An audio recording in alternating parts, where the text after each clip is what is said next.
ఇప్పుడు government of India ఇచ్చారు, కానీ ఆ డబ్బులు నేను వెల్ఫేర్ కి ఇవ్వలేకపోతున్నాను.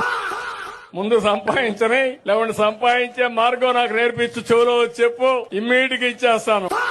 హామీలు ఇచ్చాం, అధికారంలోకి వచ్చాం, పరిస్థితి చూస్తే దారుణంగా ఉంది.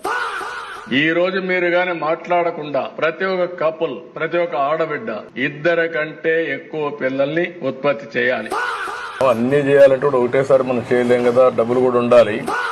ఇప్పటి వరకు అమరావతిలో రాజధానికి చట్టబద్ధత లేదు. అన్ని చేయాలనే ఆశ ఉంది, కానీ గల్లా పెట్టి చూస్తే ఖాళీ అయిపోయింది.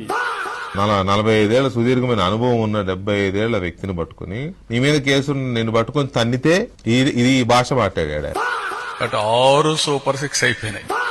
బెంగళూరుకో హైదరాబాదుకో పాసి పనులు కూడా పోకుండా గర్వంగా నాకు ఒక రాజధాని ఉంది, ఇక్కడ పని చేసుకోగలుగుతానని చెప్పడానికి నిర్మాణం చేపట్టినటువంటి రాజధాని ఇది.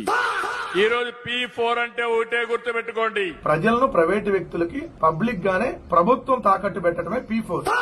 అన్ని చేసాం, ఒక్కటే మిగిలిపోతుంది, ఆడవాళ్ళకి నెలకి 1500.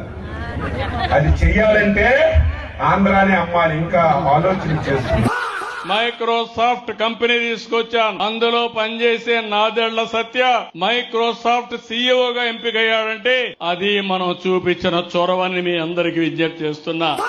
చంద్రన్న ఉన్నంత వరకు మా రైతుకి భరోసా లేదు, ఉండదు, ఉండబోదు. సూపర్ 6 ఏమమ్మా, సూపర్ 6 సూపర్ హిట్ అవునా కాదా? ఎన్ని పశువులున్నాయో ఒకసారి చూసుకొని పశువులకు ఒక హాస్టల్ పెడతాం. ఎడ్లతో బుల్స్ తో కరెంట్ ఉత్పత్తి చేయడం. ఏదో నీళ్లున్నాయని అందరూ వరి పంటేస్తే మీరు పండించిన ధాన్యం తినేవాళ్ళు ఎవరు లేరు. దానికి కారణం ఈ మధ్య అందరికీ డయాబెటీస్ వచ్చింది, షుగర్ రోగాలు వచ్చింది. కూరగాయలు, మాంసం, కోడిగుడ్డు ఇది తింటారు. ప్రజలు ఎలాంటి తిండి తింటారో దాన్ని మనం ఉత్పత్తి చేయాలి. రైతులు హైదరాబాద్ కి ఎవరొచ్చినా నేరుగా పోయి ఓల్డ్ సిటీలో షాపింగ్ చేసే విధంగా పెరల్స్ ని ప్రమోట్ చేసింది కూడా తెలుగుదేశం పార్టీ. హైదరాబాద్ బిర్యానీని కూడా ప్రమోట్ చేశాం.